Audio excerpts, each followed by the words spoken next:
Boa noite, sejam muito bem-vindos, né, à nossa capacitação sobre a importância de identidade visual para a exportação, né, hoje aí com a participação especial do David do Sebrae e do Alexandre da Inframérica, né, então, antes de tudo, meu muito obrigado aí ao David e ao Alexandre, né, pela disponibilidade, pela vontade de contribuir. Hoje mesmo de manhã, né, tivemos já uma videoconferência, já a nossa segunda videoconferência hoje, né, eles super empenhados aí para nos ajudar a fazer um evento que seja enriquecedor para os empresários, né, então estou muito honrado em tê-los aqui conosco. O David, ele é graduado em administração de empresas, né, especialista em gestão de micro e pequenas empresas pela Fundação Getúlio Vargas, gestor de negócios internacionais pela PUC, né, entre 2001 e 2008, atuou como supervisor de exportação de frutas no Porto Natal em Mossoró. Desde 2008, ele está no Sebrae e atualmente exerce o cargo de gerente da unidade de negócios, inovação e tecnologia. David, seja muito bem-vindo. Obrigado, Thomas. É um prazer estar aqui com vocês. Somos parceiros do PayEx desde o primeiro ciclo, né? E essa atividade já é rotineira no que se refere ao ecossistema de apoio à exportação aqui no Rio Grande do Norte. Então, é muito bom estar aqui com o meu parceiro Alexandre, que conheci no Porto Natal, lá no início dos anos 2000. Um prazer trocar essa ideia com ele e aprender muito, que tem muita experiência, e compartilhar com os empresários que estão nessa luta e parabenizá-los por uma hora dessas, 7 horas da noite, no terceiro turno, estar aqui conosco, recebendo, né, captando mais informações para desenvolver o seu negócio.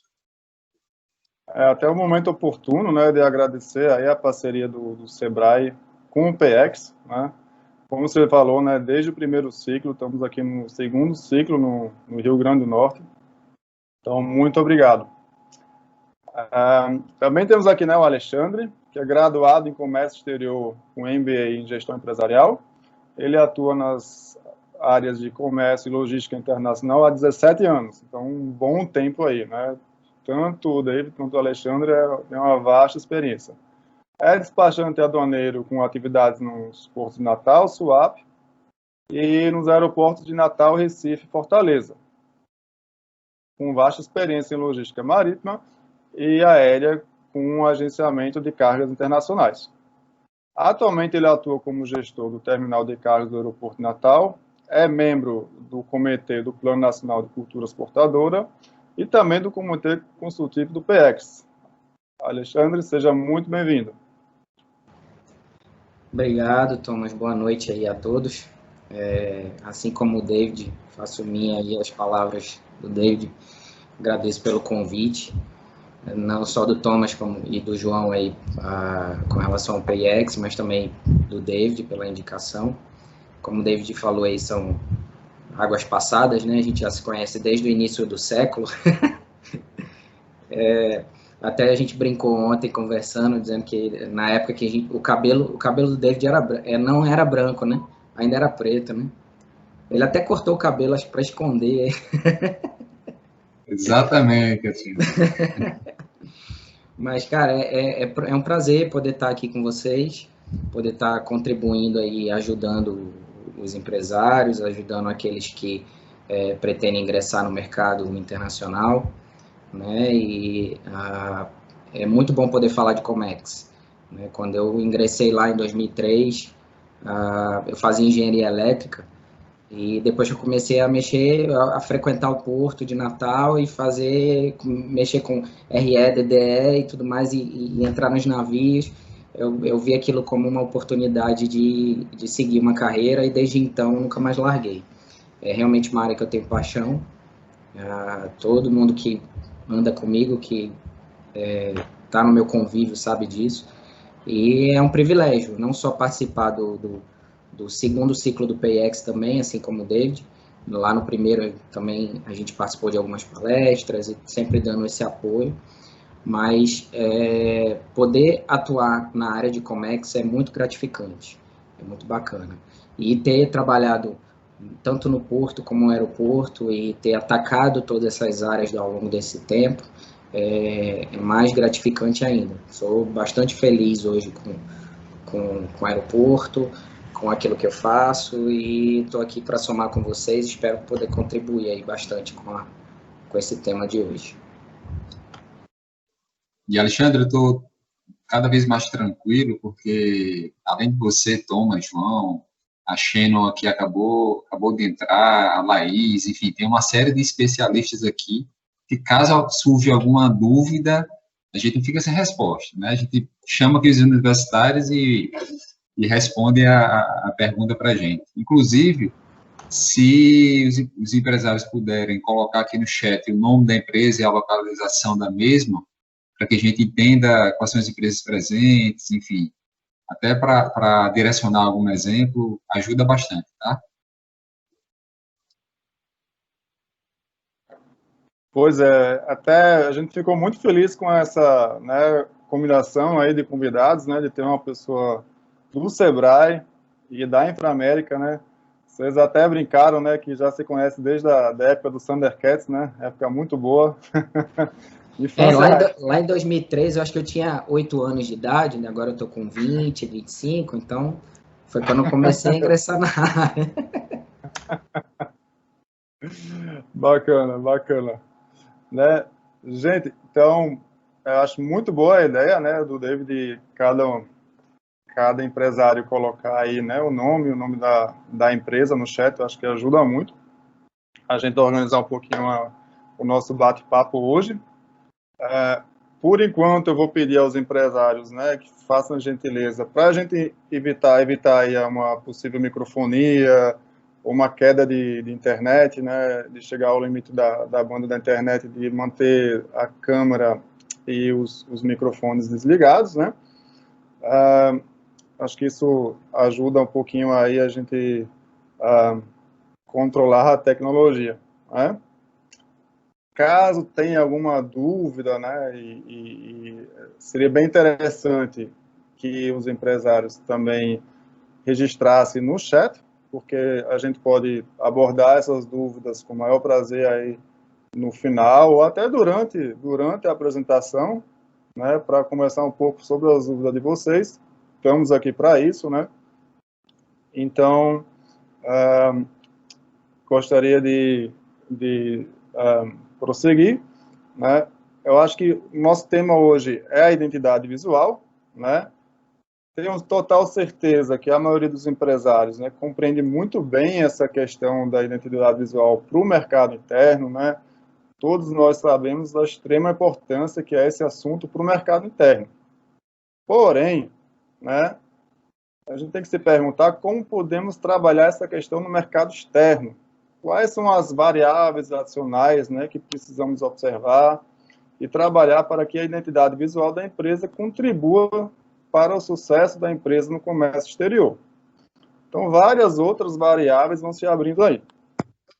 Sabemos que a identidade visual é composta por diferentes elementos, né, como logomarca, tipografia, paleta de cores e muito mais, né? São elementos que também acabam interferindo na questão da embalagem, né, dos produtos da empresa, sobre a questão da presença nas redes sociais e outros, né?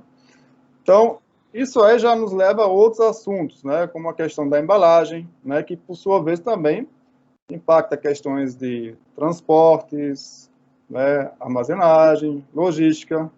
Então, talvez iniciando aqui com o Alexandre, né, você como especialista aí da área, gestor do terminal de cargas do aeroporto de Natal, talvez possa nos falar um pouquinho sobre o papel da Inframérica na exportação de um produto, para a gente iniciar aí o nosso bate-papo.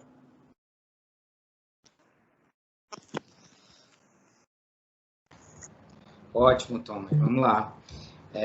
Com relação à Inframérica em si, nós atuamos como fiel depositário da Receita Federal, né? Então, dentro de uma zona primária, a gente faz a recepção da carga, como a gente está falando aqui de exportação, então ela vem da zona secundária, né, a gente recebe de dentro do país e armazena ela na zona primária, que é a área alfandegada, né, e essa carga ela fica conosco enquanto se passa o processo de desembaraço, o momento do despacho aduaneiro, né, e a gente precisa seguir uma série de exigências, né, existe um decreto-lei que determina as exigências para um armazém alfandegado, ser alfandegado, e aquilo que a gente precisa seguir enquanto regra, né?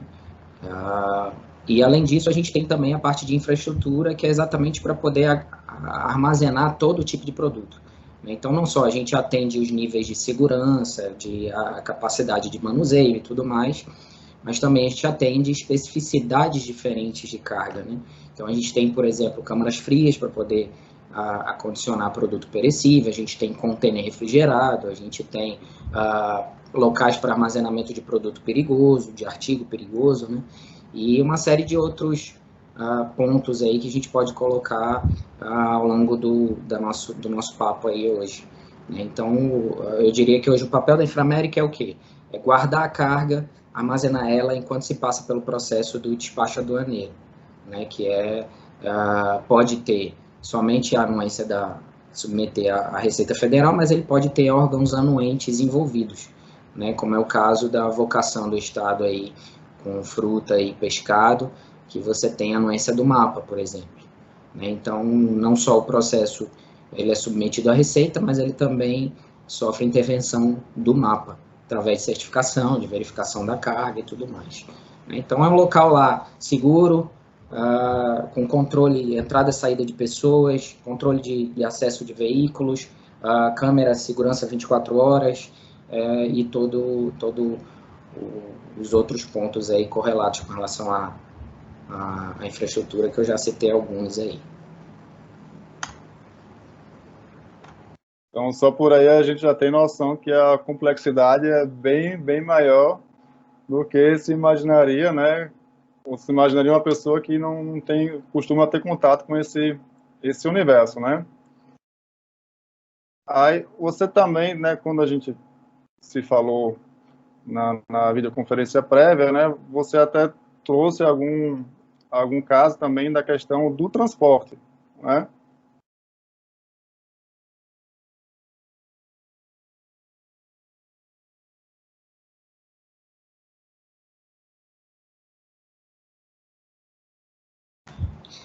Eu muto o microfone, às vezes esqueço de desmutar. Sem problema. E aí eu com outra janela aberta aqui. Com relação ao transporte, a gente tem que ter esse cuidado na parte de segurança, né? Você tem que primeiro identificar, o David também pode até contribuir um pouquinho aí nesse sentido, você tem que identificar qual tipo de transporte que você vai utilizar e qual a logística, desde o início da produção até ela chegar no cliente final. Ela vai ser determinante para você definir aí que tipo de embalagem, a parte visual que você vai utilizar, embalagens primárias, secundárias, terciárias até, tem até mais do que terciárias, né? Então, como é que você vai adequar a embalagem nesse sentido? E mais ainda, como é que você vai adequar também a sua marca, de forma a atingir o mercado, né? Então, uma coisa é você ter uma embalagem que só vai servir para o transporte, e você vai trabalhar a embalagem dessa forma, e você vai expor a sua marca dessa forma. Outra coisa é você ter um produto que vai seguir até o cliente final. É um cara que vende para o supermercado e que a embalagem muitas vezes é a mesma que vai ser transportada desde o início da fábrica até chegar no supermercado. Então, você vai trabalhar o produto, a embalagem de forma diferente, né?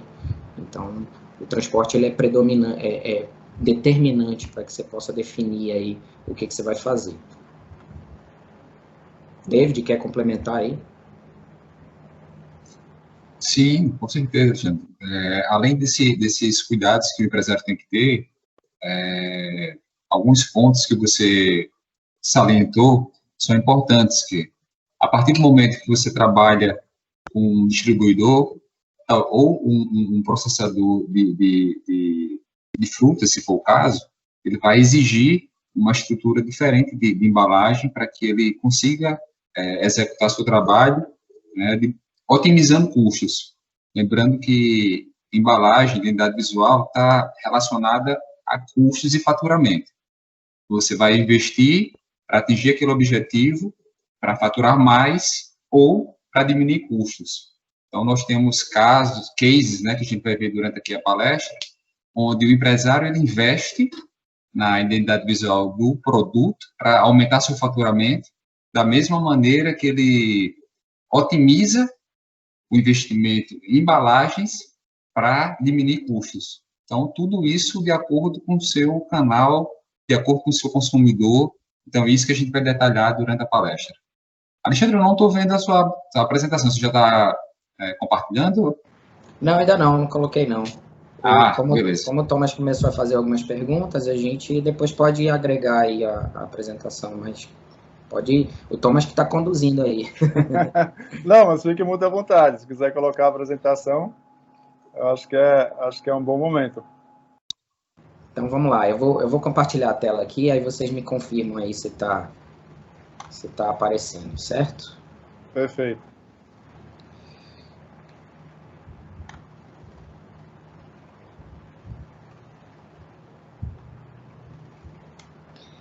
Me confirma aí se está aparecendo para vocês.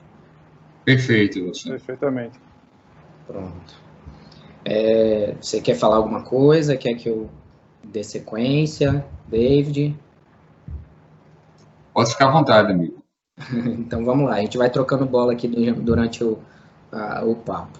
Eu separei aqui nesses primeiros slides aqui algo que é como se fosse um plus, eu considero. Ele não tem tanto a ver com a identidade visual, mas uma vez, enquanto convidado, eu achei que seria relevante falar um pouquinho do meu universo, que é o modal aéreo. E eu decidi aproveitar a oportunidade para falar, porque a gente sabe que existe pouca gente no Brasil, não é comum a gente ver o pessoal falar do mercado do modal aéreo, né, do transporte aéreo em si. Né? É comum, principalmente no mercado internacional, a gente vê o marítimo como predominante, né? E eu acho bacana dividir com vocês algumas poucas informações. Eu botei poucos slides aqui estatísticos, mas só para sinalizar para vocês como é que funciona um pouquinho do mercado aéreo. Né? Como eu falei, falar um pouquinho do meu universo, enquanto aeroporto, né? E eu espero poder contribuir aí com vocês, até para definir algumas coisas. A gente depois pode tirar dúvidas, e a gente sabe que, principalmente para o pequeno empresário, é importante saber como funciona, até por questões de volume, ele acaba optando pelo aéreo, né, nesses primeiros embarques, às vezes para abrir mercado, às vezes com uma exportação pontual, né, e a gente tem alguns cases aí de empresas que foram atendidas pelo PayEx, né, e que até hoje transportam pelo mercado, pela via de transporte aéreo. Né. São poucos slides, mais para dar uma ideia do panorama de como tem funcionado o mercado nesses últimos anos aí. O primeiro deles aí, que é esse que está aí para vocês, a movimentação de carga aérea nos aeroportos do Brasil. Tá? Então, eu separei aí alguns dados. Nesse primeiro gráfico aí, a gente tem o ano de 2020. Né? Então, de janeiro a outubro, obviamente, de janeiro a setembro, né? Porque outubro ainda não tem os dados consolidados, ainda não foi possível lançar. Mas isso é a nível Brasil, como eu falei, e fica bem evidente aqui a queda em termos de volume que aconteceu no mês de março e abril com a restrição dos voos que ocorreu por conta da pandemia, né? E a retomada gradual aí do mercado que já vem acontecendo nesses últimos meses. É importante frisar aí que, ainda assim, nesse primeiro gráfico aí está falando de 2020, se comparado com 2019 e mais ainda 2018, é praticamente uma redução de 30% a 40% aí, do que se movimentava em 2018, por exemplo. Né? Aqui tem, nesse gráfico ao lado, na ponta do lado direito, tem aí o índice de menos 26,95%, ele é comparado a 2019. Então, já houve uma redução considerável e eu acredito isso aos problemas de câmbio, né? a desvalorização da moeda, então você tem o frete internacional sendo pago em dólar, obviamente, e impacta bastante.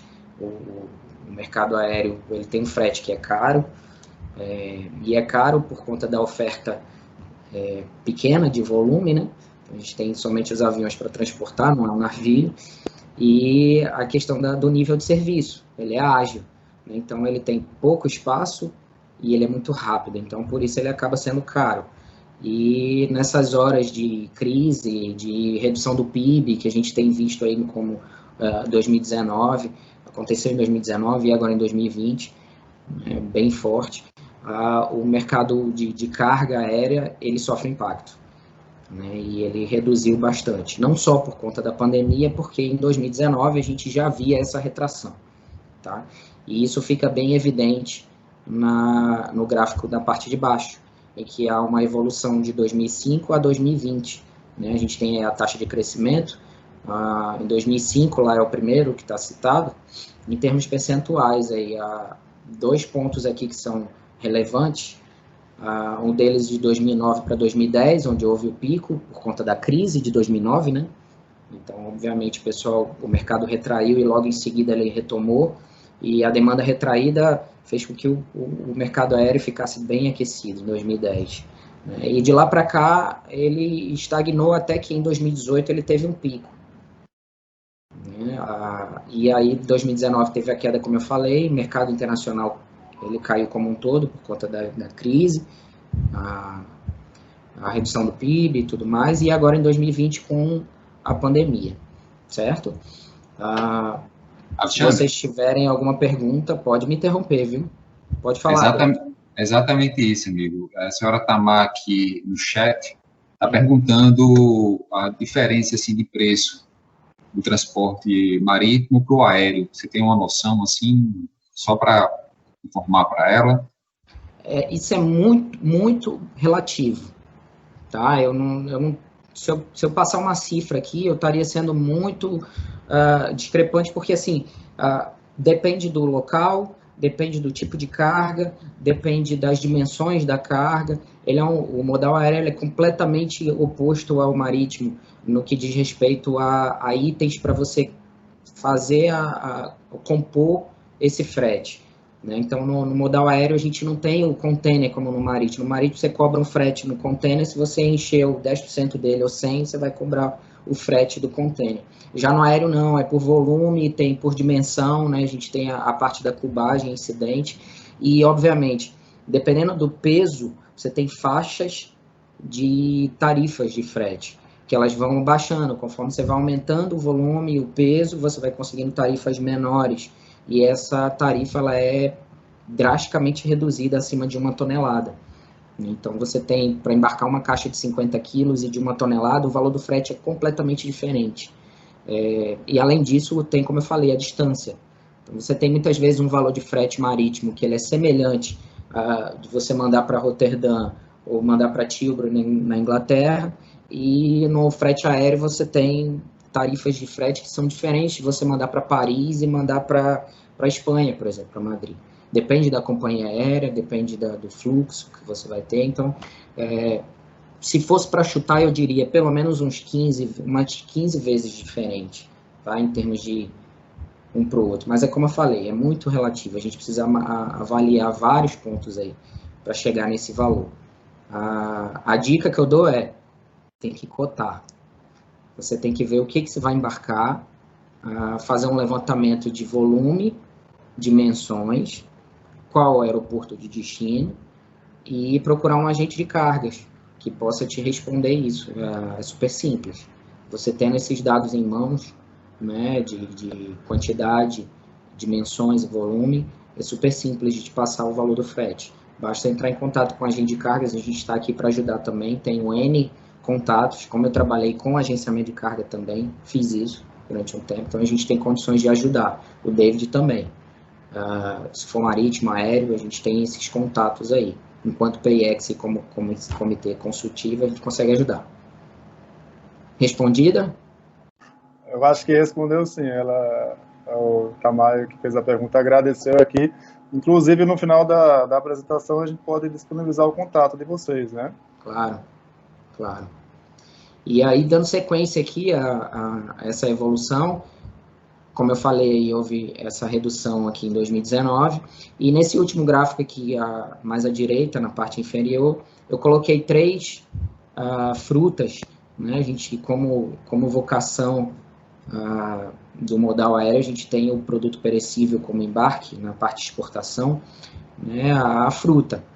E a participação delas, esses são só dados, como eu falei, você tem aí o primeiro item da pauta, o mamão papaya, ele em 2017 e 2018, o faturamento, a receita em milhões de dólares, né? Então 41,4 em 2017, 50,1 em 2018.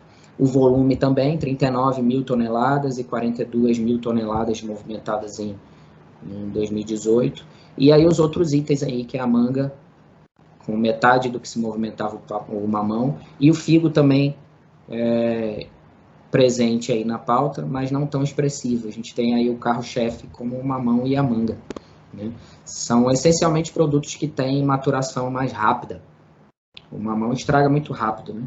Então, a gente acaba vendo ele como essencial no modal aéreo. Existem alguns embarques de marítimo, mas a logística pede que ele siga o aéreo, para você poder conseguir ter um produto mais fresco, mais com valor agregado melhor, com sabor melhor, na gôndola lá na Europa, no Japão, onde quer que seja. A gente tem exemplos aí da fruta sendo enviada para todo lugar do globo, né? Saindo de Natal, inclusive.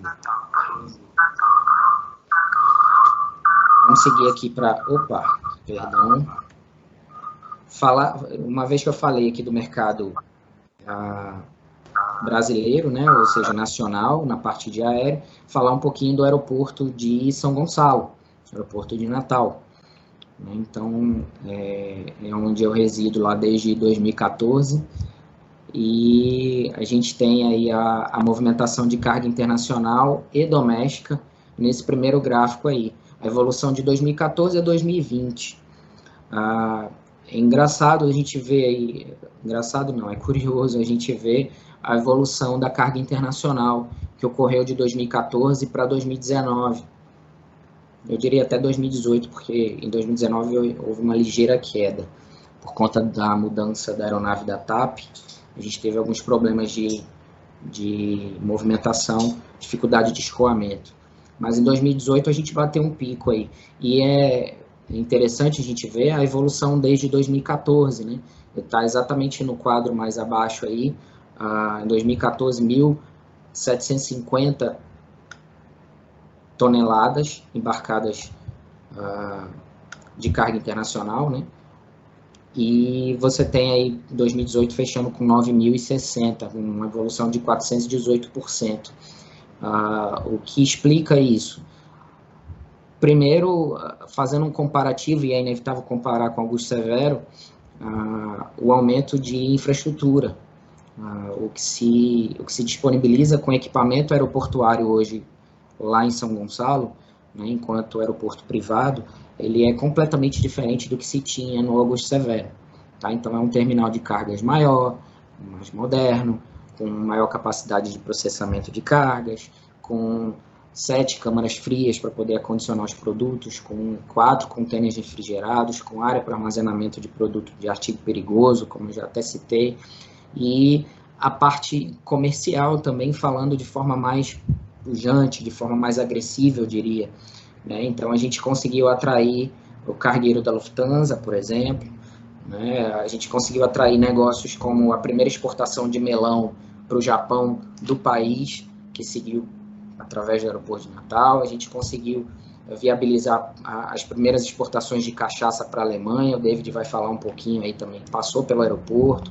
Foi algo que a gente também participou na época do ciclo do PIEX e do PNCE, conseguiu ajudar o exportador para que ele conseguisse vencer essa etapa da logística, do radar e tudo mais, toda essa burocracia para conseguir exportar seu produto. E hoje ele está aí consolidado no mercado internacional.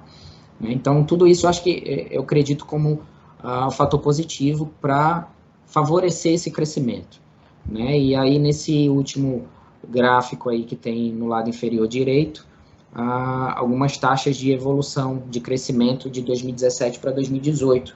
É interessante ver aí a evolução do aeroporto de Natal, 57% de crescimento, e os outros aeroportos mais próximos, Recife com menos 1%, Salvador 14%, Fortaleza com 34%.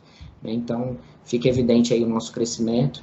Até citei algumas das palestras que participo e alguns outros empresários em outras oportunidades que a gente figurou em 2018 como o maior aeroporto do Nordeste em termos de volume de exportação. Tá? Então, ganhamos de todos. Coisa boa, Alexandre, coisa boa, parabéns pelos ótimos resultados. Surgiu uma dúvida aqui, gostaria de saber se já existe scanner no Porto Seco e o Marítimo. Não sei se... Não, eu não consegui ouvir, Thomas. Para a mamãe não tem aquilo ali, não. Eu assim, estão tudo curta, né, nós, mesmo, só aqueles pitoquinhos. Vamos contar também com a Câmara Municipal Fiscalizador, mas o fato. Pronto, eu acho que tinha algum microfone ligado. Perdão. A pergunta foi em relação ao scanner. Gostaria de saber se já existe scanner nos portos secos e o marítimo e Natal. A informação que eu tenho é que foi colocado um scanner recentemente no Porto de Natal. Não sei como é que está a operação, como eu fico lá no aeroporto. Se tiver algum despachante aí que atua lá no Porto presente, acho que pode dar mais detalhes. Lá no aeroporto a gente tem um scanner, é o raio-x, é uma obrigação da Receita Federal, então a gente tem lá desde o início e ele fica disponível lá para fiscalização. Ele atende não só a Receita, mas a companhia aérea também, que é uma exigência da IATA, que toda a carga internacional passe no raio-x, então ela é, pelo menos na carga aérea, né? Então é uma obrigação nossa lá. É uma coisa que eu achei... Então vocês estão 100% equipados, né? Sim, sim. Bacana. Uma coisa que eu achei bem interessante, né, quando a gente tinha aquela conversa prévia, né, preparando o evento de hoje, que você até comentou que vocês até ajudam na importação, né? Vocês até, né, claro que nosso foco aqui sempre vai ser a exportação, né? Mas também às vezes tem empresa que importa alguma matéria-prima, transforma no produto acabado para depois exportar, né? Isso. E, né, tem, acho que até produto que chega em Recife, vocês recebem e é nacionalizado aqui, né? Não aqui, né? Nem no Porto, é lá no aeroporto mesmo. Uhum. A gente recebe sim, carga marítima, recebo carga de trânsito. E é fruto de não só negociação, mas a questão de nível de serviço, né? A gente consegue, em parceria com os despachantes, agentes de carga, para mim é até mais fácil por ter atuado nessas áreas, né? Ter um conhecimento e relação, né, de contato com esse pessoal, por ter trabalhado, e a gente consegue, através de negociação e nível de serviço. O camarada prefere tirar uma carga marítima do porto, levar lá para o aeroporto para nacionalizar lá, do que levar para outro porto, né? Então, sim, é possível, a gente recebe, consegue atender, e essa é a ideia. Enquanto funcionário de empresa privada, né, a gente tem que buscar alternativas e formas de crescimento, e eu acho que isso daí é algo que persegue a gente diariamente, né? Então, com certeza. é isso aí. É muito bacana, né? Porque quando a gente pensa em aeroporto, a gente não imagina isso, né? Então... Ontem eu recebi 2 contêineres, na sexta eu recebi mais um, até fiquei com um armazém bem cheio lá, porque como a gente tem armazém próprio para carga aérea, não marítima, obviamente o espaço ele é reduzido, não é o espaço de um porto, mas a gente recebe sim, estou recebendo e a gente consegue atender da melhor forma para manter eles lá conosco. Essa é a ideia. Bacana. Eu acho que surgiu até mais uma pergunta aqui da Adriana. Alexandre, o que você propõe como principais quesitos para a escolha do aeroporto? Tá, como principal quesito, eu acho que os produtos, a gente tem produtos de valor agregado por conta da segurança que ele traz no transporte, né? Não é ambiente de porto, né? Você tem menos manuseio, você tem uma carga que é tratada como urgente, né? Então, por isso que se paga, como eu falei, né? Acaba que traz um pouco de nível de serviço e valor agregado, gerando valores de frete mais alto. Então, quando você tem uma carga que é delicada, que é sensível à temperatura, por exemplo, que é perecível, como a gente citou o caso da fruta, e que você precisa que ela esteja no mercado internacional de forma rápida, obviamente o aéreo é o melhor caminho. Tá? Então, o aeroporto ele consegue fornecer essa infraestrutura de passagem, né? Porque boa parte do tempo ela vai estar no voo, né? Mas a gente, enquanto aeroporto, consegue fornecer essa infraestrutura para poder manter a carga sob controle e atendendo às exigências que precisa, né? Para que não haja avaria, para que não haja deteriorização na carga e tudo mais. Então, acho que eu citaria segurança, a rapidez como pontos cruciais aí para que você defina ou determine o modal aéreo como sendo o teu meio de transporte. Bacana, perfeito. Vamos seguir? Vamos.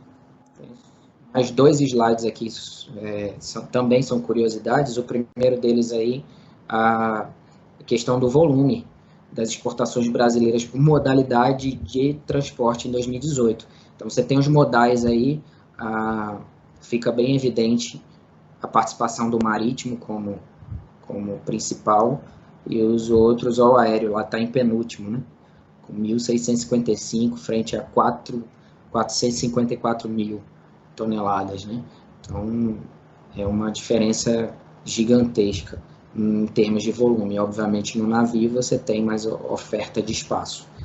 E quando a gente faz a comparação com o valor agregado, que já é o gráfico da direita, fica visível a questão a predominância do aéreo. E aí entra aquele quesito que eu falei, né, a segurança do transporte. Então, quando você tem produtos de valor agregado, obviamente, ele acaba sendo transportado por via aérea, né? Obviamente, dependendo das dimensões, né? Você tem produtos grandes de valor agregado altíssimo, mas que só dá para transportar no marítimo. Mas fica aí o percentual para vocês terem uma ideia. O percentual não, o valor em si, né? Então, $28 por quilo no aéreo e o marítimo lá em terceiro com 76 centavos de dólar por quilo. E esse último slide também uma curiosidade para vocês saberem como é que funciona a participação das companhias aéreas no transporte internacional aqui no Brasil. Tá? Então, isso no ano de 2017, você tem a Latam e a ABSA, que a ABSA é uma subsidiária da Latam na parte de carga, né? Então, você tem a ABSA e a Latam aí predominantemente, no caso, no topo aí da movimentação, e depois vem a extinta Avianca, em 2017 ela estava aí ainda, e depois a Azul, a Gol e as outras companhias em sequência. Depois, como a gente vai disponibilizar a apresentação, aí vocês podem olhar com mais calma esses dados, é só uma curiosidade para vocês terem uma ideia, como eu falei, de como tem funcionado o mercado aéreo nesses últimos anos aí. Saindo um pouco da parte de aeroporto. Alexandre, né, antes que eu estou vendo aqui que você vai entrar um pouco na questão das marcas, né? Sim, sim. Nenhuma dúvida aqui, mas eu acho um comentário bem bacana da Xeno. Tudo bem, Xeno? Né, eu vou ler aqui. Como já contei em outro evento, certa vez transferi uma carga do Porto de Natal para o aeroporto com Alexandre, né? Para que a fiscalização Anvisa pudesse ser feita. Ocorreu que a Anvisa deixou de operar no porto enquanto o navio já estava em trânsito para Natal. Vale muito a pena cotar as opções sempre. Exatamente. Exatamente. O porto, salvo engano, ainda continua com problemas com a Anvisa. Acho que não resolveu. A gente, além de conseguir receber cargas com anuência da Anvisa, a gente tem a AF, que é a autorização de funcionamento especial. Então, a gente segue todas as normas da Anvisa, com todas as exigências, que não são poucas, controles de limpeza, cronogramas de processos, a gente tem tudo definido em POP, a gente tem uma farmacêutica dedicada lá do terminal de cargas, que atua conosco lá na nossa equipe, e a gente consegue prestar todas não só o atendimento ao importador, mas também todas as exigências que a Anvisa nos faz. Então, a gente consegue receber cargas da Anvisa, sim. E esse é um dos motivos que acontece em alguns dos tipos de trânsito marítimo para o aeroporto. O Porto de Natal não pode receber, a gente acaba recebendo lá. Esse é algum dos. Valeu, Shannon, pelo comentário. É muito bom ter você aqui, Alexandre, porque a gente também conhece um pouco do outro lado, né? E da complexidade que envolve. Acho que às vezes a gente nem se dá conta da complexidade logística e organizacional que tudo isso envolve, né? Procedimentos, regras que precisam ser seguidas. É verdade. Verdade. Então, vamos entrar um pouquinho no tema. Junto com o David aí, a gente vai fazendo um bate-bola aí para poder somar com vocês. David, você quer falar um pouquinho sobre esse lado, o lado direito aí? Posso atrapalhar mais uma vez? Claro, pode, fica à vontade. Antes que a gente entre na questão da marca, surgiu mais uma dúvida, né? Sim, então, sem problema. Seja bom a gente tirar essa dúvida antes de mudar um pouquinho de assunto, né? Uhum. Não sei se entendi direito, mas o valor do quilo no aéreo é $28 e o marítimo é 76 centavos de dólar. É isso mesmo, por favor? Não. Ali é a taxa de valor agregado do produto. Então, a gente tem o valor FOB do produto. Vou voltar aqui o slide. Valor FOB por quilo das importações e exportações por modal de transporte em 2018. Tá? Então, é o valor do produto. Então, a gente tem quando a gente pega o valor do produto dividido pelo peso, a gente tem essa taxa, essa cifra aí que está mensurada. É como se você tivesse produtos mais caros sendo transportado no modal aéreo. Tá? Então, quando a gente divide por quilo, essa proporção ela se torna muito maior no aéreo se comparado com o marítimo. É isso que eu quis dizer com esse gráfico. Ficou claro ou não? Creio que sim. Creio que sim. Faz menção ao valor do produto. Acabei de receber a confirmação. Ficou claro, sim. Perfeito. Muito obrigado, Alexandre. Por nada. David, tá contigo aí. Vamos falar um pouquinho também. Beleza, Alexandre. Então, vamos lá, pessoal. Só deixar claro que nem eu, nem o Alexandre, nós não somos experts em identidade visual, marketing, mas como a gente acompanha e tem contato com várias empresas e, enfim, verifica junto com eles as adequações para os mercados, a gente vai juntando algumas informações, mas eu já vi aqui no chat que nós temos alguns especialistas, pessoal da marca, enfim, qualquer dúvida mais cabeluda, eu passo para o pessoal da marca que podem ajudar em várias questões. Pois bem, a marca, como a gente vai falar sobre identidade visual, a marca tem ela é composta por vários pontos, né, vários componentes, e a marca é um dos componentes da identidade visual que a empresa possui para acessar seus mercados, né? Então, quais são os atributos do produto que a marca tem que exaltar, né? Quais são os benefícios que esse produto gera para o seu cliente, que a marca também tem que deixar isso muito claro. Não? Então, assim, são vários pontos, como preço relativo, que estilo de vida essa marca comunica, para quem ela comunica, né? O que é que ela quer enviar de mensagem. Tá? Então, são pontos que o empresário precisa analisar antes de levar sua marca para o mercado externo. Aqui no Brasil, existem algumas variações, inclusive nós vamos comentar sobre algumas adaptações, algumas adequações, não de marca, mas de identidade visual para o mercado nacional. Marcas que trabalhavam de uma maneira específica aqui no mercado do Rio Grande do Norte, e quando foi para São Paulo, refez a sua identidade visual, não mexeu na marca, mas refez a sua identidade visual para que conseguisse ganhar mercado lá em São Paulo. Então, para o mercado externo, existem todos esses pontos, como é que meus concorrentes se posicionam naquele determinado mercado. Será que eu vou precisar ajustar minha marca para conseguir ter algum tipo de vantagem naquele mercado específico, né? Então, assim, são pontos que devem ser utilizados, devem ser analisados, e nós temos profissionais, empresas parceiras, parceria com setores comerciais em vários países, que podem auxiliar no levantamento dessas informações para que o empresário faça uma análise e verifique se a marca dele precisa ser adequada para aquele determinado mercado ou não, certo? Então, peço, pessoal, que caso tenha algum ponto que vocês queiram complementar ou perguntar, utilizem o chat, tá? E ficamos à disposição. Inclusive, o Glaucio, nosso parceiro que mora nos Estados Unidos, já está querendo fazer uma observação. Por favor, Glaucio, fique à vontade. Vá colocando aqui no chat, ok? Boa noite, pessoal. Boa noite, David.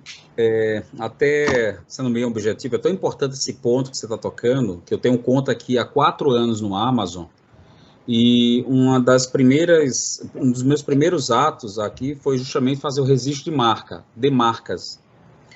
E, embora eu tenha um registro de marca por 10 anos, para você ter ideia, eu tenho uma boa movimentação no Amazon, e através do Amazon aqui nos Estados Unidos eu cheguei a vender para 20 países, eu tive a minha conta bloqueada. Só para você ter ideia, porque o nome da minha empresa, na verdade, de uma linha de produto orgânico, chama-se Amazon, da Amazônia, in out. E o Amazon entendeu que essa minha marca, eu estava fraudando. Então, para você ter ideia do risco, tudo bem, que isso já sai do que é previsto. Não foi a minha intenção criar essa marca para gerar esse conflito com a Amazon, foi coincidência, de fato foi coincidência, mas eu fui penalizado. Então, é muito importante. Isso aí, olha, isso aí pode destruir, como eu tive a minha empresa, 4 anos, eu perdi a minha conta, durante 4 anos a movimentação, eu tenho que recomeçar, muito possivelmente com outra marca, se eu quiser, por exemplo, vender no Amazon, e corresponde a 60% do mercado online nos Estados Unidos. Era só essa observação, então levem isso realmente muito a sério. Maravilha, Glaucio, muito obrigado, essa experiência, esse compartilhamento faz toda a diferença, e é isso que a gente quer com esse tipo de evento, certo? Eu tenho um exemplo. Por favor. Eu me lembrei de um exemplo agora aqui. Eu sou músico, mexo toco guitarra também, e eu me lembro de um exemplo, uma marca nacional que fabrica pedais de guitarra, chama NIG, fabrica cordas também, e eles resolveram expandir para o mercado americano também, e quando chegou lá, eles tiveram um problema com o nome, porque NIG, em inglês, ele tem uma relação com o negro, e eles tiveram que refazer, eles já estavam com uma linha de produção pronta, e uma curiosidade, né? Eles tiveram que refazer toda a linha, tiveram um prejuízo, e eles inverteram. Então, lá, o produto NIG, ele é vendido como DIN, que é o NIG ao contrário. Então, para eles não terem problema, eles tiveram que refazer. Me lembrei agora desse exemplo. E é interessante, essas marcas aí que estão citadas, obviamente são marcas conhecidas no globo. E uma curiosidade também, hoje eu estava revisando aqui os slides, meu filho de 8 anos, ele estava passando próximo aqui, ele viu as marcas e ele já foi falando o nome, sem praticamente nem ler.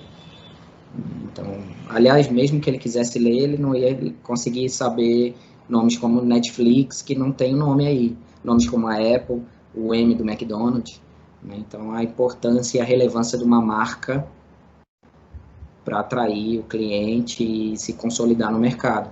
A Amazon, por exemplo, que o Glaucio citou, ela tem essa setinha aí, outra curiosidade que eu estava vendo sobre ela foi criada lá no passado, acho que, salvo engano, em 94, 97, entre esse período aí, e o foco deles era vender livro, né, digitalizar, comercializar o livro virtual. E de lá para cá eles sempre mantiveram como foco a entrega rápida. E é isso que eles têm como conceito, como propósito até hoje. E essa setinha que hoje tem na logomarca, que não fazia parte lá no início, ela diz 3 coisas. O primeiro é um sorriso, a segunda é exatamente a velocidade na entrega, que eles continuam entregando de forma rápida e realmente, a gente sabe que é um conceito deles. Tem aberto vários CDs dele aqui no país, inclusive, né? A gente tem visto aí alguns. E o outro é que eles fazem a comercialização de produtos de A até Z. Então, por isso a setinha aí. Só uma curiosidade para vocês. David, pode continuar. Beleza, Muita Alexandre. informação escondida aí, né? Pode passar o slide aí, por favor, Alexandre? Claro.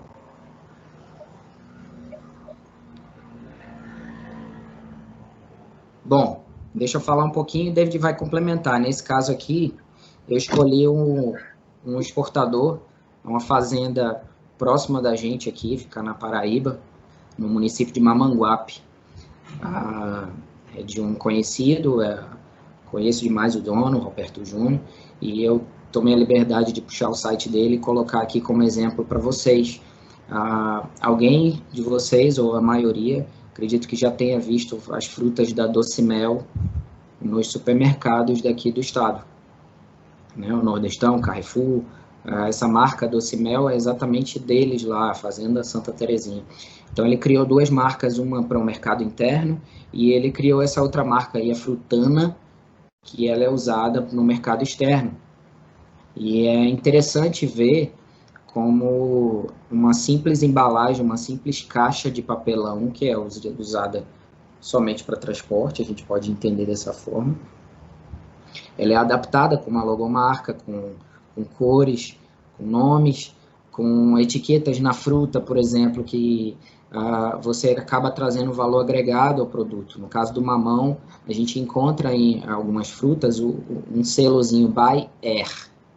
Quer dizer o quê? Que o produto foi coletado da fazenda há 72 horas atrás. E ele já está disponível na gôndola do supermercado.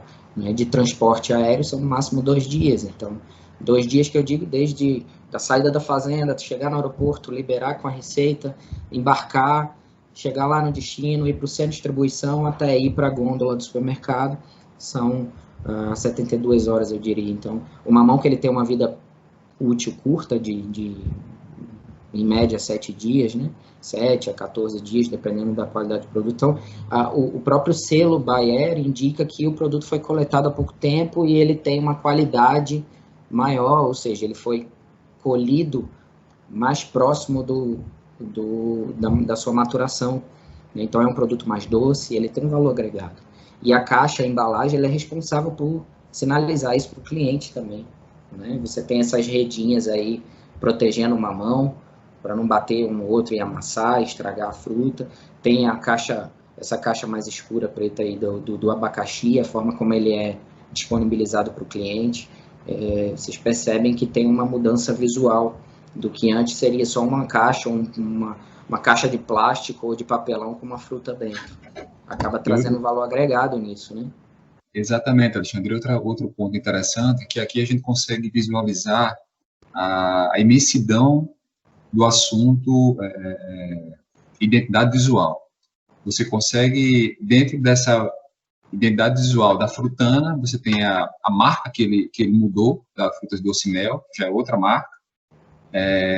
Com certeza, ele deve ter alguma estratégia digital específica para a Frutana, a caixa é diferenciada, a etiqueta é diferenciada, possivelmente o posicionamento da Frutana é diferente da Frutas Docimel, a estratégia, o público-alvo talvez, Então, assim, são pontos interessantes que exigem que o empresário tenha uma visão bem mais abrangente de mercado. Eu lembro que na época que eu trabalhava em Mossoró, na época na empresa de frutas também, nós tínhamos a mesma fruta para 5 países diferentes e 8, 9 marcas diferentes para a mesma fruta.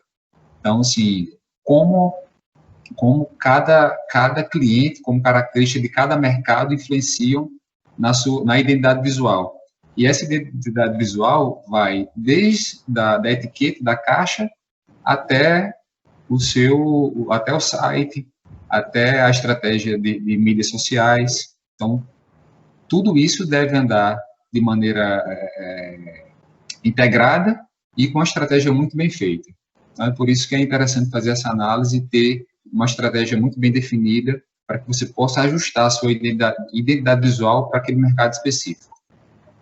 Gera valor agregado, né, David? E assim, quando a gente fala de escala global, exportação, a gente fala de volume, e aí quando a gente fala de volume, quanto maior o valor agregado, maior o lucro. Então, acho que a empresa é mais bem sucedida nesse sentido, quando ela começa a pensar nesses pontos também, não só no produto específico, né? Com certeza. Além do visual, nós temos outros atributos, dependendo do seu mercado. Às vezes o selo do Fair Trade, que é o comércio justo, você consegue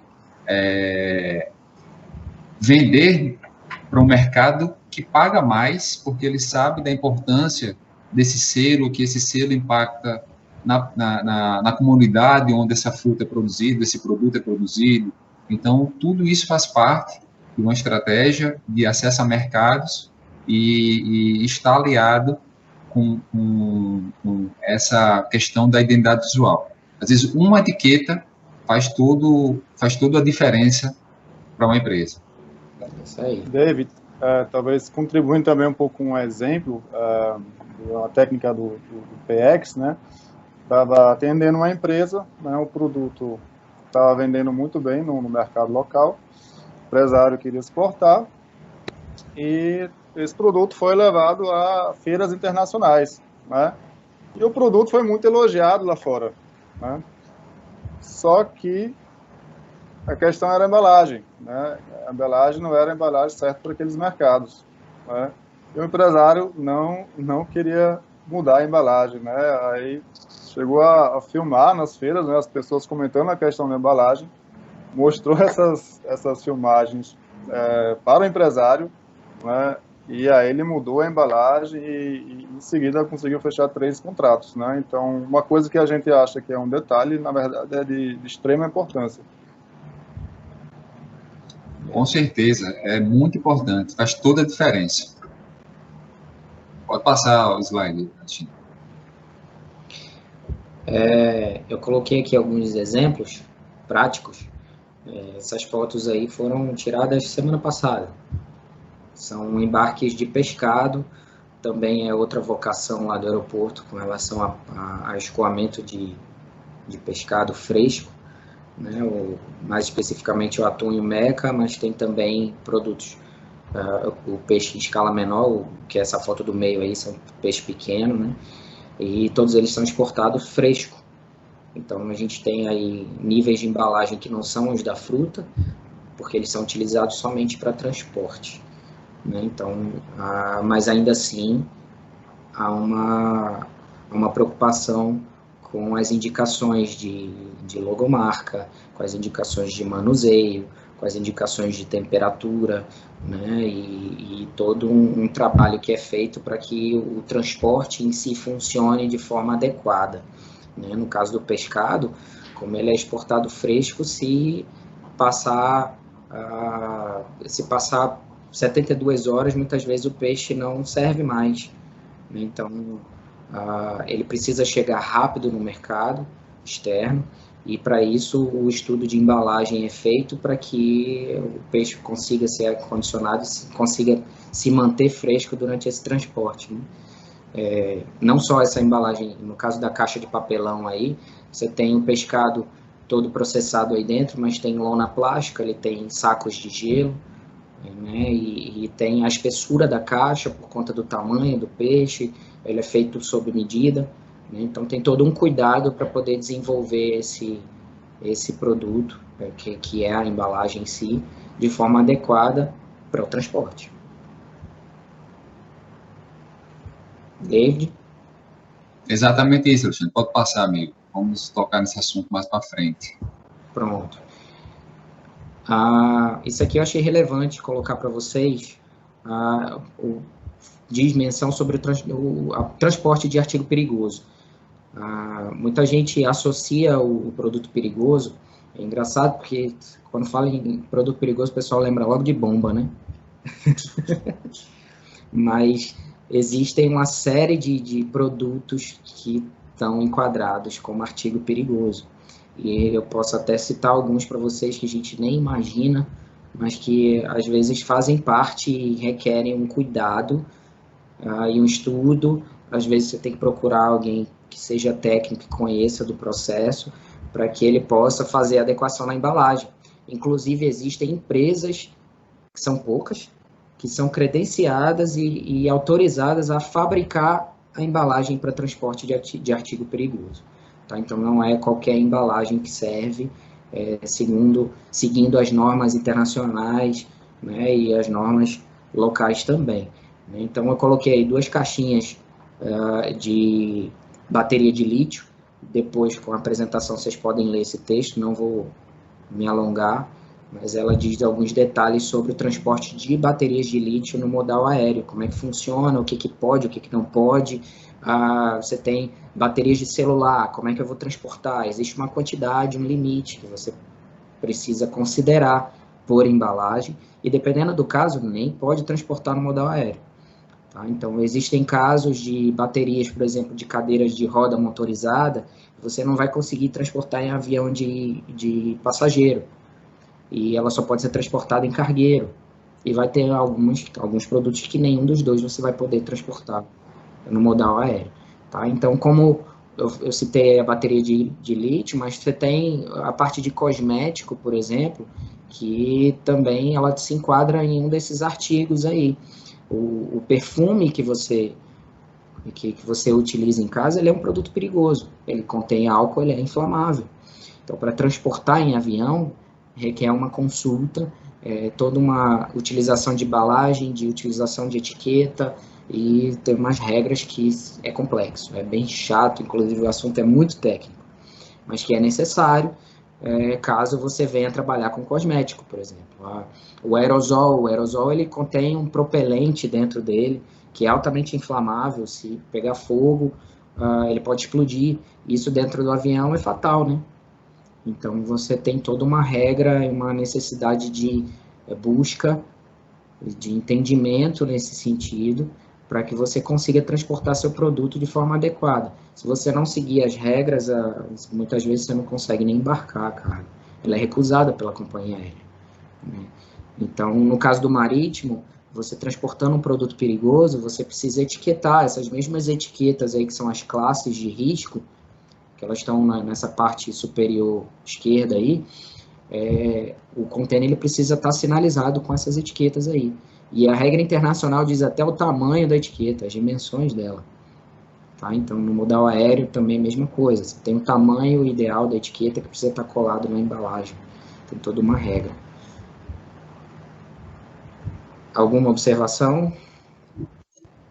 Não exatamente em relação a essa questão da embalagens específicas, né, para produtos, entre aspas, perigosos, mas tem uma pergunta aqui: a quem recorrer para desenvolver comunicação visual, marca, logomarca, embalagem, especificamente talvez para o segmento aqui de bebidas e sucos? Será que o Sebrae tem como auxiliar nisso aí? Com certeza, Thomas. Já iria responder o senhor José Newton, que mais para o final da palestra a gente vai falar um pouquinho sobre o Sebrae Tech, que é a nossa consultoria tecnológica que auxilia na formatação da sua comunicação visual, da sua marca, né? Toda a parte estratégica e de design, nós temos condições de auxiliar nesse processo, tá, Genilton? Pode passar, Alexandre.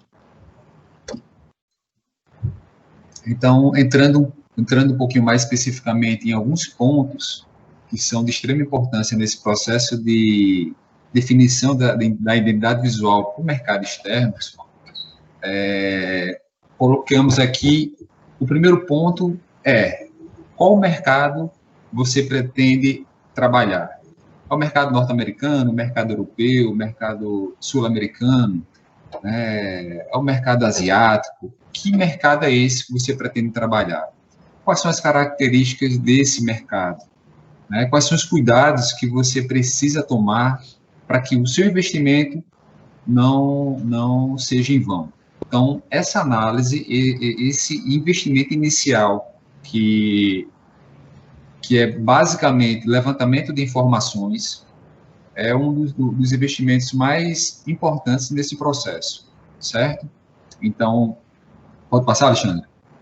Esse momento de análise, eu quero exportar, mas não sei ainda para onde, deve tomar um tempo bastante relevante para que a empresa consiga focar sua energia no mercado mais sinérgico com o seu produto, com o seu know-how, com o seu poder de investimento. Então, são diversos pontos, várias variáveis que precisam ser analisadas nesse processo. E para isso nós temos... Não, mas aqui é vezes 6, e para isso nós temos... Tipo, a gente o pessoal do PX, que tem um microfone aberto aí. Nós temos o próprio PX que auxilia Todo fim de semana vai ter alguma resenha, né? no levantamento de informações. Tá, deixa eu ir, eu me concentro. Nós temos o SEBRAE, que auxilia nesse ponto, a Federação das Indústrias, vários parceiros nacionais, inclusive, que podem fornecer informações para que você tome a melhor decisão. Certo? Então, alguns aspectos culturais desses países devem ser analisados e estudados. A questão da religião, de costumes, de cores, enfim, símbolos. Tudo isso deve ser analisado para que você consiga fazer uma inserção no mercado internacional de maneira bem sucedida. Pode passar, Alexandre? Delano está colocando aqui que a Apex tem o programa Design Export, que é muito interessante. É um programa que trabalha não só a questão da identidade visual, mas toda a parte de design de embalagem. Ele é um projeto muito completo, certo? Que a Apex Brasil toca nos estados e que eu não sei como é que está bem, se já abriu esse ano, como é que está abrindo, se está aberto direto, como é que está funcionando, mas depois vocês podem pegar essas informações. O SEBRAE também tem esse trabalho. Pode falar. Quem tiver interesse, não deixe de falar com o seu técnico, Cada empresa é atendida por um técnico dentro do PX, que a gente faz os respectivos encaminhamentos. Já voltando a palavra para você aí, Davi. Isso, é bom deixar claro aqui, aproveitar essa oportunidade, o Design Export, ele é um programa específico para exportação. O SEBRAE Tech também trabalha nesse sentido de adequação de embalagem, identidade visual, enfim, a parte estratégica, a parte de branding, enfim. Porém, ele é genérico. Temos fornecedores no SEBRAE Tech que têm know-how para o mercado internacional e outros que têm know-how apenas para o mercado interno, mercado doméstico. Então, é importante que quem tem interesse em trabalhar isso, especifique para o colega do SEBRAE que tipo de mercado ele pretende trabalhar, ok? Pode passar. Aqui eu achei interessante essa foto do iceberg, porque ele levanta alguns pontos que muitas vezes o empresário não leva em consideração. Temos aspectos visíveis dentro da parte cultural e outros que não são visíveis, mas que podem impactar diretamente a percepção de valor do cliente naquele mercado com relação ao seu produto. Então, é interessante realmente investir tempo em estudar para não investir em vão. Pode passar, amigo. Outro ponto que é muito importante, assim como o mercado, que você tem que analisar a parte cultural, como é que você vai negociar com aquele empresário daquele mercado específico, né? Ter cuidado com essa parte cultural. O outro ponto é, que tipo de canal de comercialização eu vou trabalhar? Eu vou prospectar varejistas? Para trabalhar com varejistas, possivelmente você vai ter que investir mais na sua identidade visual, né, na sua embalagem. Lembram do abacaxi, lembram do mamão? Aqueles produtos estão prontos para o consumidor final. Então, o varejista, ele compra e revende. Então, o produto tem que estar muito, muito pronto, certo? Ele não quer ter custos com manuseio de produtos. Já o atacadista ou a indústria, esses sim solicitam menos investimentos no que se refere à identidade visual. Tá? Nós temos no mercado de frutas, por exemplo, os processadores. Então, empresas que compram a fruta para processar, para corte, para suco, enfim. Então, eles não precisam investir ou pagar por uma embalagem cara. Então, eles querem diminuir custos. Então, essa análise de que tipo de varejista, de canal de comercialização eu vou prospectar, né, é muito interessante também, porque isso está diretamente relacionado ao seu nível de preparação. Vou passar. Um exemplo aqui, pessoal, com relação a frutas. Do lado direito, na parte superior, nós temos um envio, né, em bin, em caixas, né, que levam frutas soltas. Então, muito comum para quem vende para indústrias, para processamento, ou para empresas que trabalham no mercado menos exigente, né, mercado de rua. Então, muitas empresas compram nesse tipo de embalagem. Qual é o seu investimento em identidade visual? É zero, quase zero. Você não precisa investir nisso.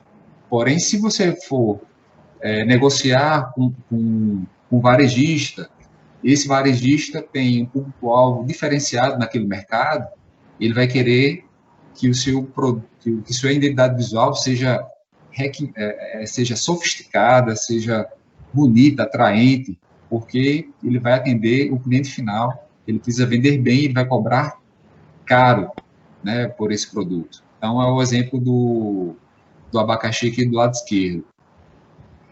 Aí embaixo, vocês podem ver o mesmo exemplo, só com cachaça. Do lado direito, uma cachaça aqui do Rio Grande do Norte, enviou seu produto para a Alemanha, certo? Esse produto iria ser processado na Alemanha, na marca do cliente. Então, ele não precisou investir na identidade visual, né, na embalagem de vidro, né, ele colocou nas bombonas. Agora, do lado esquerdo, vocês já verificam essa mesma cachaça, ele encontrou um outro comprador, né, com outro foco, onde ele precisou mexer em toda a identidade visual da cachaça, mudando marca, mudando garrafa, criando site bilíngue, mudou até o modal, viu, David? Ele saiu do aeroporto e foi mandar marítimo. Pois é, exatamente. Vidro é pesado, né, Alexandre? Vidro verdade. Pesa, né, amigo? Valor agregado. Pois e é. O valor agregado da cachaça é baixo também. Não exato. Então é uma estratégia totalmente diferente. Ele mudou todo o trabalho nas mídias sociais, site bilíngue, né? Então, uma estratégia de comunicação diferenciada. Então, quando for pensar em exportação, em diversificação de mercados, tem que analisar para onde eu vou vender e qual é o perfil de canal que eu vou prospectar. Então, essa decisão impacta diretamente na sua preparação. Vou passar, amigo.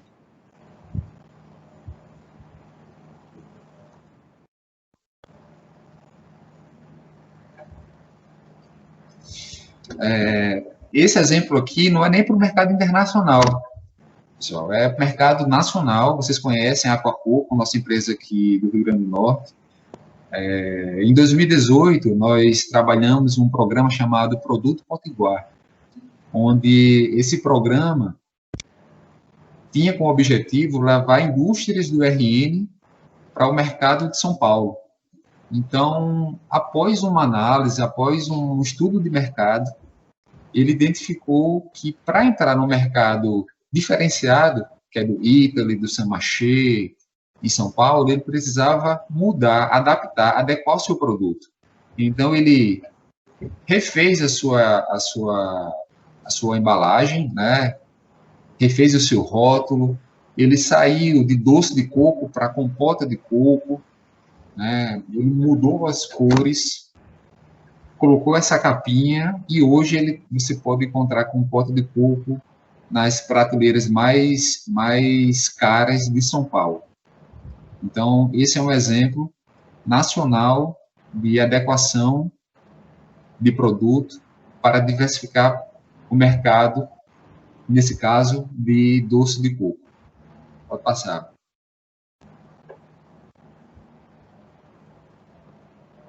Esse exemplo aqui já tirei do Design Export. É um café mineiro, certo? Que estava em processo de expansão de mercado, que iria vender para a Argentina e para o Canadá. E essa empresa utilizou o Design Export para refazer toda a sua embalagem. Ao invés de ter essa embalagem preta do lado esquerdo, eles se reposicionaram, né, com outro tipo de embalagem, com outro tipo de pegada, com outro tipo de atributo para acessar esse mercado internacional. E eles tiveram sucesso nessa diversificação. Só alguns exemplos para vocês entenderem como é amplo, como é diverso esse assunto de identidade visual. Então, para isso, é muito importante que se faça um planejamento, né? Tem que se fazer uma análise criteriosa de onde você quer chegar, porque isso vai necessitar de adequações, por exemplo, na identidade visual do seu produto. Outro exemplo, pode passar, Alexandre, por favor, amigo. Esse? Isso. Peguei esse exemplo aqui do pão de queijo do Nico, né? Outro produto mineiro que utilizou o Design Export e fez a adequação da sua embalagem, né, para outra língua e acessou o mercado do Emirados Árabes e está acessando o mercado americano. Então, ele precisou readequar toda a sua embalagem, né, para que ele conseguisse acessar o mercado internacional. Alexandre colocou uma pergunta aqui.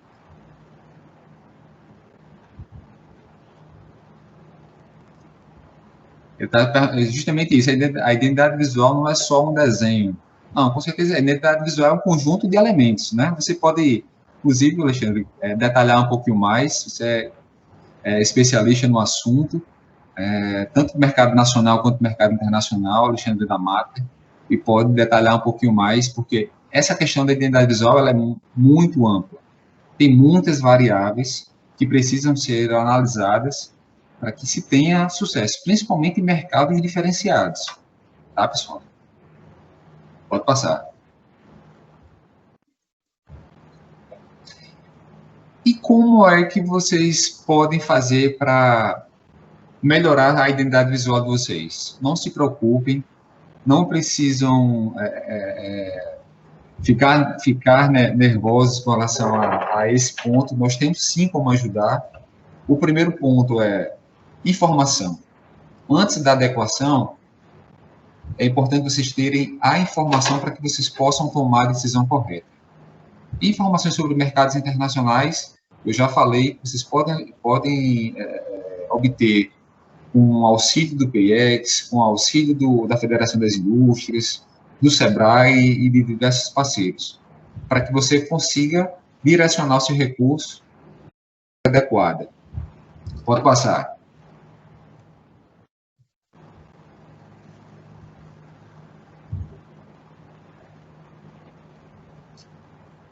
Então, assim, antes de mexer na sua identidade visual, você tem que ter uma estratégia. Para você montar a estratégia, você tem que ter informações, né? Esse é o processo de inteligência do mercado. Você precisa fazer uma análise daquele mercado, entender como é que ele funciona, né? Para que você monte uma estratégia e consiga entrar de maneira mais efetiva, certo? Isso tanto no mercado nacional quanto no internacional, tá certo? Então, aqueles pontos que a gente falou lá no início, clientes, concorrentes, costumes, tudo isso faz parte da necessária, do necessário levantamento de informações para que você consiga montar a sua estratégia, certo? E o Sebrae pode trabalhar, pode te ajudar nesse sentido, né, auxiliando nesse trabalho de inteligência de mercado, pode auxiliar também na questão dos registros internacionais. Nesse caso aqui é o registro americano, o FDA, que você precisa ter para vender para o mercado americano. Nós conseguimos ajudar os clientes no levantamento de barreiras tarifárias e não tarifárias, enfim. Isso tudo para que você possa, se você quiser, montar o plano de internacionalização, que é um trabalho muito mais complexo, mais completo também, onde você vai trabalhar desde a estratégia até a parte operacional, levantando custos, levantando diferenciais, como vai vender, para quem vai vender, tudo isso está dentro do plano de internacionalização que esses parceiros podem ajudar. Às vezes, desculpa te interromper, David. Às vezes ele nem passa por essa necessidade de fazer o estudo completo, e da mesma forma a gente consegue ajudar também, né? Porque a própria experiência diz que a gente conhece o processo de exportação de cachaça para a Alemanha. Então, às vezes, o cara quer exportar a cachaça para a Alemanha, ele não precisa passar por todos os processos, às vezes basta perguntar a gente já conhece o processo, consegue ajudar de forma mais rápida, direta, prática, né? Então, o que deu certo? A gente, revisando esses parceiros aí, o pessoal do PIEX e todos os agregados, né? A gente consegue dar exemplos práticos daquilo que já deu certo e trazer isso para o cara que está querendo começar a exportar. E ele começar pelo que já está certo, que já deu certo, às vezes é muito mais fácil, inclusive, né? Às vezes ele enxerga muito longe, muito estudo, né? Principalmente, isso é extremamente necessário no caso de ser um mercado novo e ser um produto que não caia nesse ponto que eu estou falando, que é da questão do histórico, né? Mas uma vez tendo o histórico, a gente consegue ajudar também todos eles, né?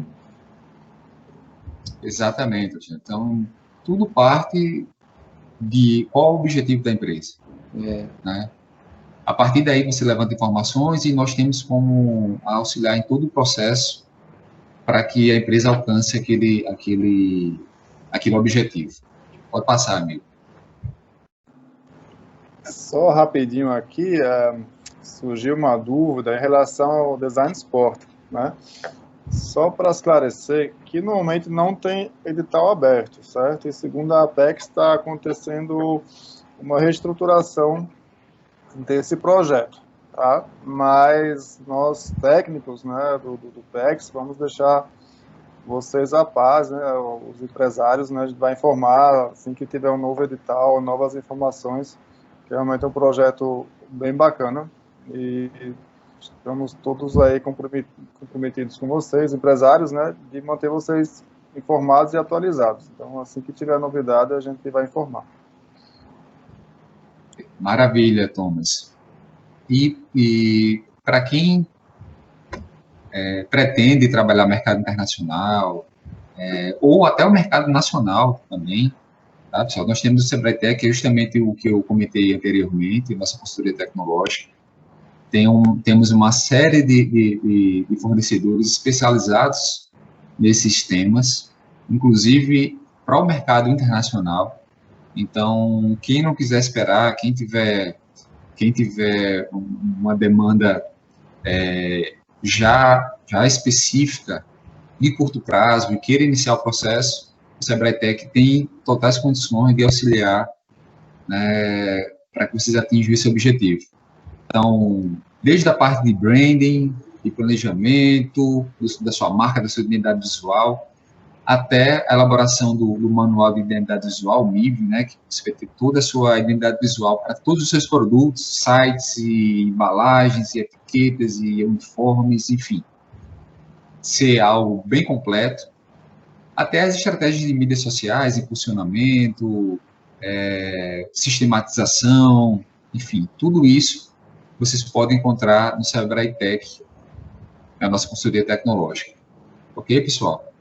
Então, acho que passamos de maneira bem genérica, porque esse é um assunto realmente que tem muitos detalhes e só os especialistas conseguem detalhar realmente todos os pontos que estão inseridos nesse assunto identidade visual. Então, a nossa ideia foi dar um overview sobre esse assunto, levantando a demanda e nos colocando à disposição para atendê-los. E quando você chegar com a demanda específica, aí sim a gente vai lá e chama o especialista, né, nosso parceiro, para atender vocês.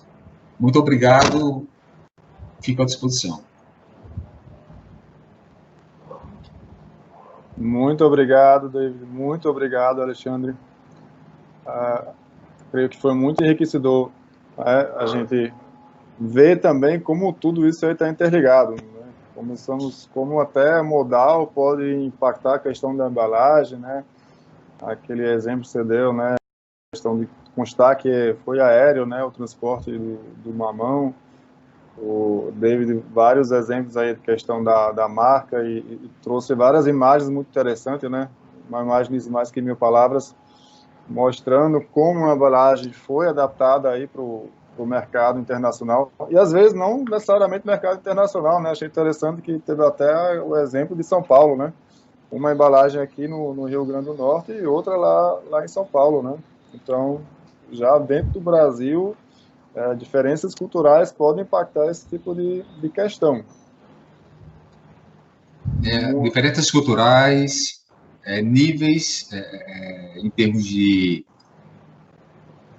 classe social, né? Quero atender o público A, então você vai precisar investir realmente numa identidade visual mais rebuscada, mais sofisticada, né? Eu quero atender o público D e E, então você vai ter que rever sua estratégia para que você possa direcionar os seus recursos e obtenha o êxito de acordo com o mercado específico. Só uma pergunta, eu parei o compartilhamento ou ainda está ainda? Parou, amigo. Eu fiquei na dúvida. É porque para mim não aparece aqui. Às vezes o Teams traz um pouco disso mesmo.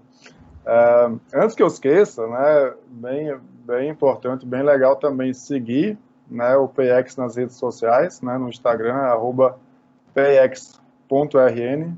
Estamos também com um canal no YouTube, então é interessante olhar no YouTube também, que a gente vai disponibilizar também vídeos e eventos e informações. Acredito que de dúvidas e perguntas, vou até dar mais uma olhadinha aqui, mas eu acho que respondemos todas, não?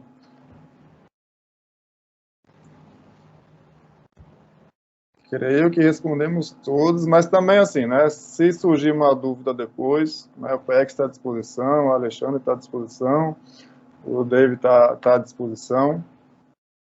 Só mandar um e-mail, um WhatsApp. Estamos aqui para ajudar.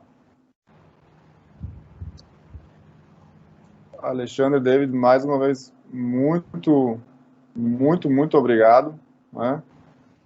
Acho que foi super interessante e espero que a gente consiga repetir esse tipo de evento. Claro. Maravilha, Thomas. Conto conosco. Prazer tocar esse assunto, qualquer assunto com o Alexandre, parceirão nosso. Certo? A próxima vez, Alexandre, você vai ter que fazer a entrada tocando guitarra, um baixo, assim, entendeu? Fazendo o boas-vindas, né, dos nossos clientes.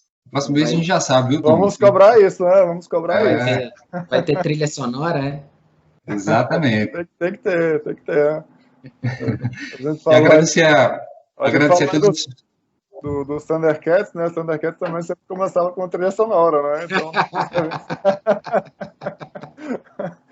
é isso aí, pessoal, é isso aí. Os empresários, só um ponto, acho que é importante ressaltar, os empresários presentes, é que o ecossistema de apoio à exportação do Rio Grande do Norte ele é diferenciado. Vários estados não têm essa sinergia, não têm essa comunicação, então aproveitem. Estamos aqui para auxiliá-los nesse objetivo, que é diversificar mercados, vender mais, produzir mais no RN, empregar mais, e conte conosco. Estamos aqui para auxiliar nesse processo.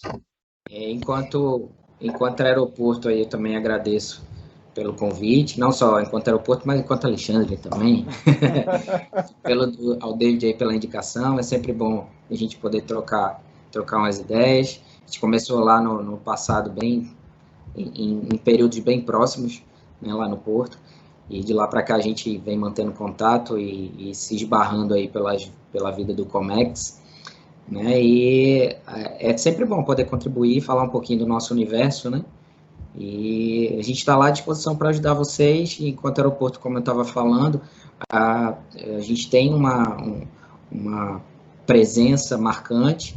Eu costumo fazer, inclusive, visitas, a gente vai até o cara, se ele está a fim de exportar, eu estou lá para ajudar, né, e, inclusive, não é o que a gente costuma ver por aí, até porque o estado nosso é pequeno, a gente tem pouca gente, em teoria, para atender, então a gente consegue fazer isso, sim, de forma mais pessoal, de forma mais presente, né, de forma mais dedicada, eu diria, né, para a gente é mais fácil, e eu acho isso essencial, né, torna a informação mais valiosa para o cara que está querendo exportar, né? Então, assim, conte sempre com o aeroporto, conte sempre comigo para apoiar vocês e ajudar, como eu já fiz vários. David citou aí o caso da cachaça, foi fruto do PayEx, do PNCE, do atendimento da gente, e que deu certo, e isso não impede que vocês aí, enquanto participantes aí da reunião, ou depois assistindo o vídeo gravado, que tem interesse e querer entrar em contato com a gente está para ajudar. Pode contar com a gente. Obrigado e até a próxima. Bacana, muito bacana, né? Muito obrigado aí. Acho que é importante que a gente mostre que existe sim um ecossistema aí no RN, né, para apoiar o empresário. E vamos ter que organizar outros eventos. A gente vai enviar também um link, certo? Que vai ter um pequeno questionário perguntando pelo feedback, se ainda existem algumas dúvidas. Agradeço muito, né? Cada um de vocês possa preencher sempre, né, o João acabou de dizer aqui que vai ser enviado por e-mail amanhã, né? Se cada um de vocês pode preencher esse formulário, sempre muito importante a gente receber o feedback para cada vez ir melhorando mais um pouco. Luiz Henrique aí também está aqui. Boa noite, Luiz Henrique. Boa noite. Então, gente, eu acho que é isso aí. Muito obrigado mais uma vez. Forte abraço e até uma próxima, né?